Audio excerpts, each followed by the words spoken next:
This is Optimal Finance Daily, episode 2142. Your Aging Car, Repair or Replace, Part 1, by Philip Taylor of PTMoney.com. And I'm your host and personal finance enthusiast, Diana Merriam. Now, I have a bit of a longer post. I'll read the first half today and then finish the rest for you tomorrow. So let's dive into the first half and start optimizing your life. Your Aging Car, Repair or Replace, Part 1, by Philip Taylor of PTMoney.com. All frugal drivers will eventually reach this somewhat inevitable milestone. Old Faithful, the automobile you've babied and maintained for the past 100,000 miles or more, now requires expensive repairs just to keep it moving. Here's the question. Is it worth it to funnel more money into your aging ride? Or is it time to use that money to purchase a newer car? This is a difficult decision with many factors to consider. Hopefully, fixing your car will give you several more safe years on the road, but this repair might just be the tip of the iceberg among many other impending issues. When you have to decide whether it's worth it to pay to keep your older vehicle running, there's no guarantee you'll choose the best option financially. Ask yourself these key questions to help you decide whether to repair or replace your older car.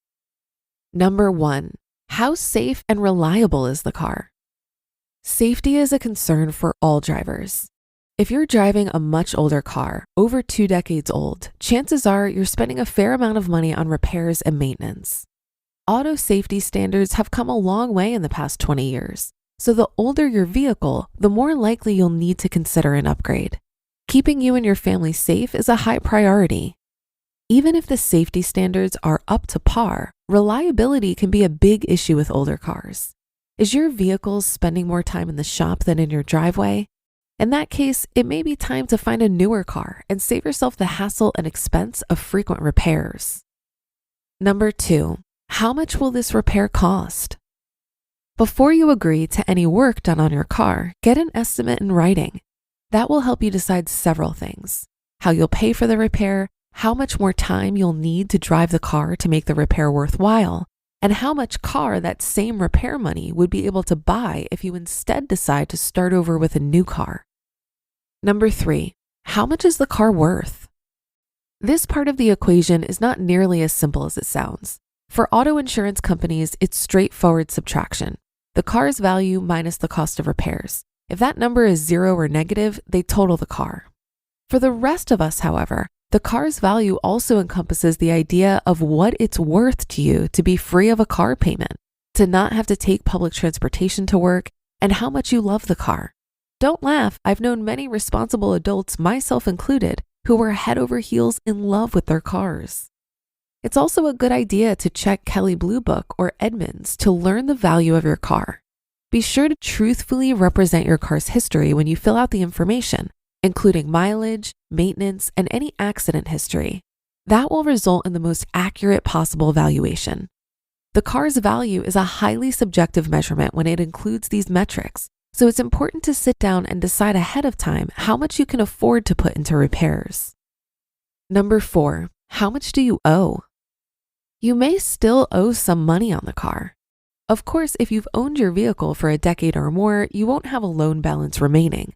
But if your car is still in the repayment period, you want to find out exactly what your loan balance is. Simply contact the bank or auto loan company to ask what your full payoff amount would be today. Then you can compare that figure to the estimates on repairs to weigh your options. And number 5, how long is the car likely to last? To figure out the best car decision for you, determine how much longer your car is likely to last.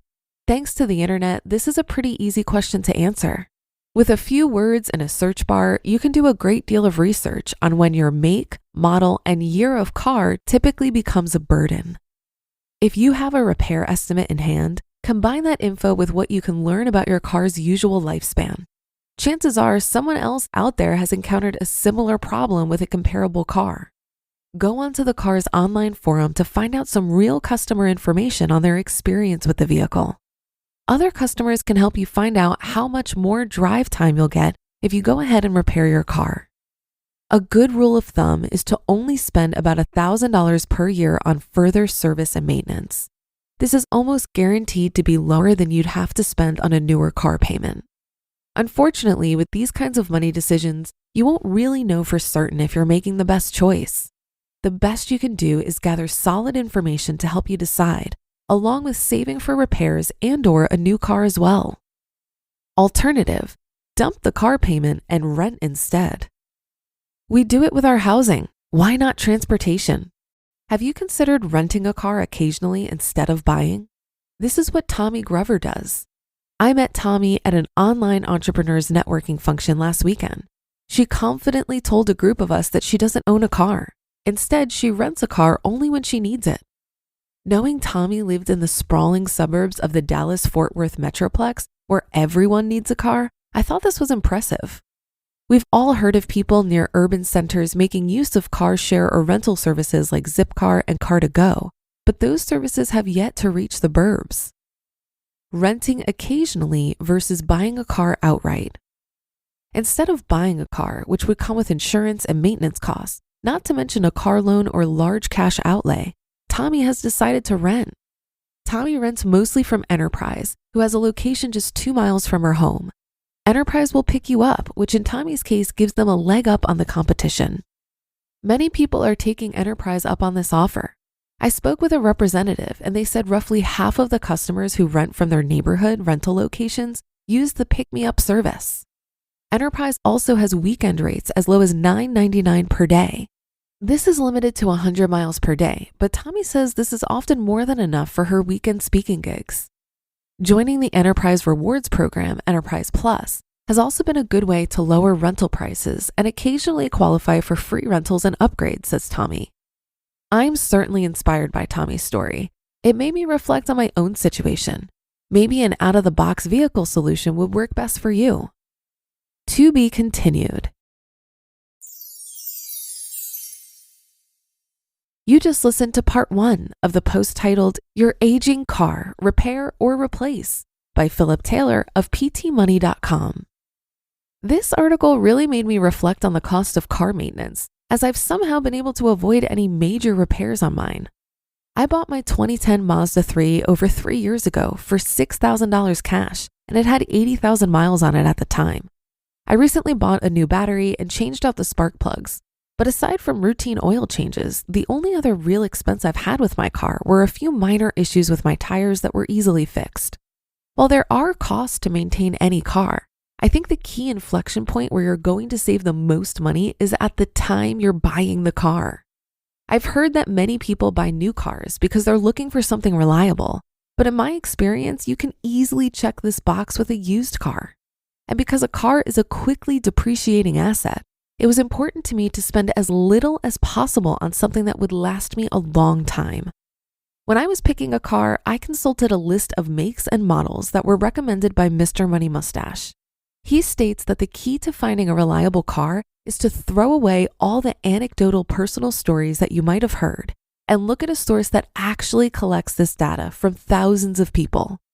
He built his list after reviewing data from Consumer Reports magazines and Phil Edmondson's Lemonade Used Car Guide. Also, when I was buying the car, I got permission to bring it to a mechanic friend who looked it over and made sure I was buying one in good shape. While I may have gotten lucky with my car thus far, knowing that I bought a good quality car for the lowest price possible helps me stress much less over maintenance costs. Well, that should do it for today. Have a happy rest of your day, and I'll see you on the Thursday show tomorrow, where we'll finish up this post and where your optimal life awaits.